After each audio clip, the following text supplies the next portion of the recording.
Well, joining us now, Kavita Krishnan, Dr. Kiran Bedi and Dr. Rajat Mitra, who's a criminal psychologist. I'd like to thank you all very much for being with us. Kavita, you saw that interview as well, and I've also gone through a series of points which you've actually focused on.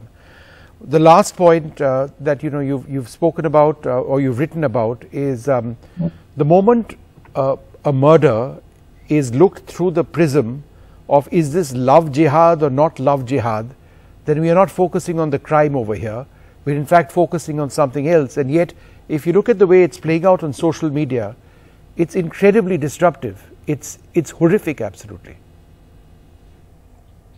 Vishnu, the point is, I think that point I put in precisely because I don't want that to be a distraction, and that's why I don't want to talk about that really here. I feel that I listened to the interview just now with her friend, and there are some observations I had there. Go ahead. Exactly what I had written about. That basically such an incident happens not out of the blue. I'm afraid it is very common. Although yes, it's horrific. Certain details are horrific. But the point is that unfortunately, this whole idea we have that normal men do not do this, that this has to be some kind of abnormal person or some, criminal, some terrorist. I'm afraid not. Yeah. Unfortunately, all over the world, serial violence against women by men, violence by intimate partners, which goes on, which is cruel, sadistic, which is absolutely horrifically horrific, even before the actual killing happens. All of this, I'm afraid, is a reality which, as a feminist activist, I've dealt with for decades. Okay.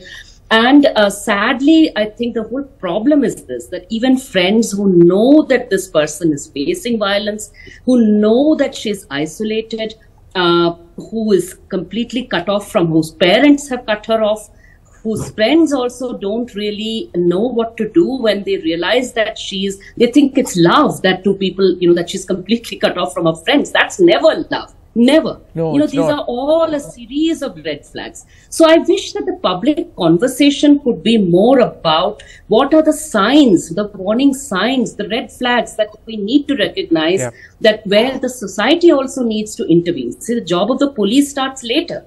The point is that where society has to take domestic violence seriously, never believing that this is a bickering, this is a quarrel, this is, a love, whatever. Just the very fact that a woman is isolated from her friends and family, that is a red flag. And secondly, this whole idea that, family, basically, these are all boundaries. And if you cross the boundaries and such terrible things happen, maybe live-in relationships are not good. Sorry, those are the wrong takeaways. The point is that this kind of violence happens in love marriages. It happens in arranged marriages. It happens in live-in relationships. It happens all over the world.